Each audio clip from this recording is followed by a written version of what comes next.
Hi South Africa, thanks for tuning in. Let's talk about what's shaking the internet at the moment. Broncleer, a cough mixture made by ad hoc Ingram in South Africa. It's supposed to be for the flu, but it's got something dangerous inside, codeine.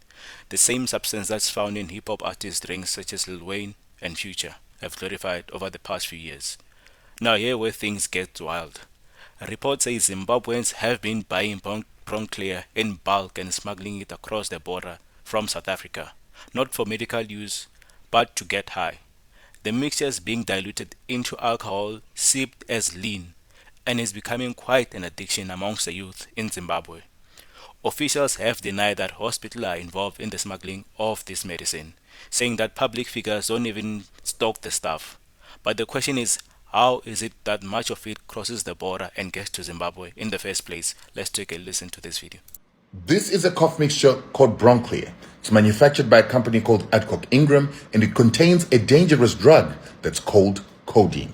For those of you that are hip-hop heads, you've heard hip-hop artists like Lil Wayne talking about codeine, and you've seen them taking cough mixture that contains codeine and putting it into their whiskey or into their drinks in order to get high. Now, Zimbabweans, being students of STEM, they understand that there is codeine in here, and so they've been importing this product, buying it from Adcock Ingram, buying it from wholesalers in South Africa, and smuggling it into Zimbabwe in order to give it to Zimbabwean youth who are mixing it with their drink or taking it straight in order to get high.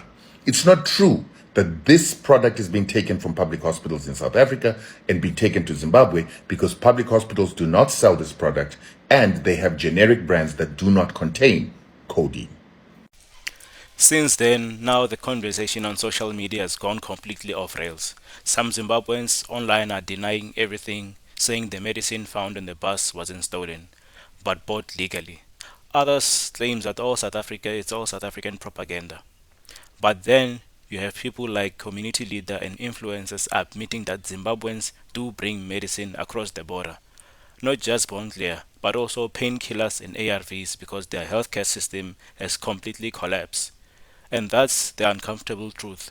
People are so desperate for medicine that they'll risk their lives smuggling it across the river, the Limpopo River, infested with crocodiles actually.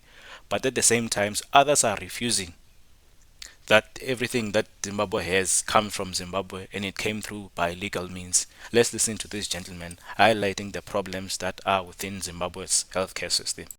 I was at Beitbridge, the Zimbabwean side, for quite some days. And I happened to visit the hospital, the Beitbridge District Hospital. I have got deaths. I have got the evidence. I have got the stamps. I did accompany somebody who was not feeling well in the late hours of around 9 p.m. to 10 p.m. When we went to the hospital, the nurse wrote a certain prescription and handed over me the paper. And I said, what am I supposed to do here? The nurse said, you need to go and purchase the items mentioned on such a prescription. I said, where can I go and buy them? He said, around here, there are a lot of pharmacies that are still opened. For sure, a few meters away, I went to the pharmacy. I purchased those items at a cost of $13. I came back. When I opened the package, there were some items that I recall. There was a pipe for a drip and two connectors for that drip, the other one which connects the drip and the other one that connects to the human body. There was also a needle, 2 needles for testing sugar diabetes, if you are to be tested sugar diabetes. Some, they know the health jargons which they use. I fed the acid a lot of people whom were at the hospital. Then they told me that here, if you are admitted, you pay $6 for the bed per day. $6. For scanning, you pay $20. When our women are giving birth at such a hospital, they pay for jik and domestos, believed that they've spoiled the sheets and such sheets needs to be washed. Therefore, today I ask the Minister of Health. I ask the Ministry of Health. I ask the so-called activists. I ask the so-called oppositional political party leaders, and those that are in the ruling part of ZANU-PF. Are you aware of that? Why is it that our people are suffering to such an extent? Imagine if such a person have got an infectious disease and does not have the money to pay for medication and for the bed at a public hospital. Obviously, this person is going to die at home. I think this is the main reason some of our people are crossing the crocodile-infested river of Limpopo right straight to the South African side for health or a medical attention. At Border Bait Bridge, we've got a port of entry that is generating a lot of money per day. We pay the health levy in everything that we purchase in Zimbabwe. There is health levy. Nearby the Bait Bridge, just a few kilometers away, there is a toll gate, which means there is no shortage of money in Bait Bridge. Again, we have got a pipeline that passes through Bait Bridge to the South African side where we sell water to South Africa. All those economical activities and the mining activities surrounding such an area are failing to benefit and cater for our people.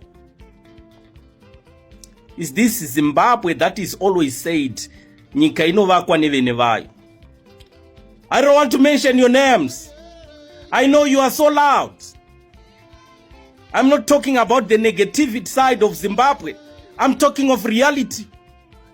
Where things are done in a rightful way, I do appreciate and applaud.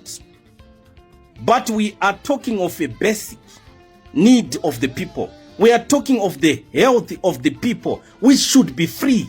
A child bitten by a scorpion, the parent has to pay for such a medication. How on earth? Why are we bleeding our people? Why is it that the Border Bait Bridge post that generates such a lot of money, why are we not diverting part of that money to cater for the locals at such a hospital at Border Bait Bridge? Nitulele. At the end of the day, this story isn't just about cough syrup, it's about accountability.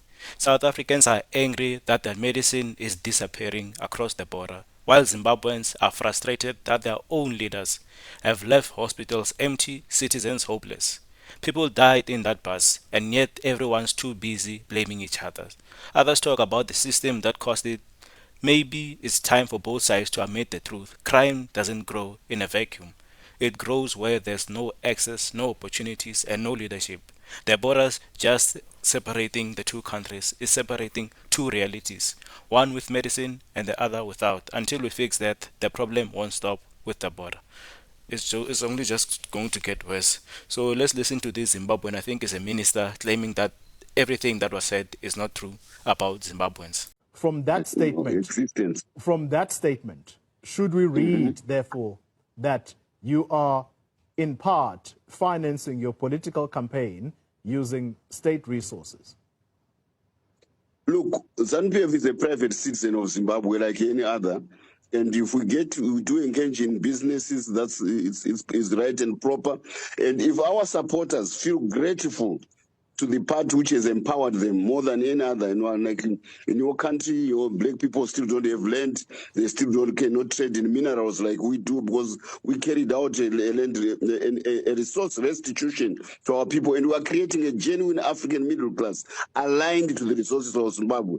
This is a revolution which Africa has never seen, and our economy is pumping. It's going to become the fastest growing economy on the African continent because of the alignment of the resources to the people. So don't get surprised if it's a rich party. Don't get surprised because, yes. I did ask you to be short, but I also cannot let you go scot-free making such statements as if Zimbabwe is so rich with its business people who may or may not be aligned to the governing party of the day. Hold on, let me finish my thought. If that was the case, why would you have over 6 million Zimbabweans scattered all over the world if your country was so rich?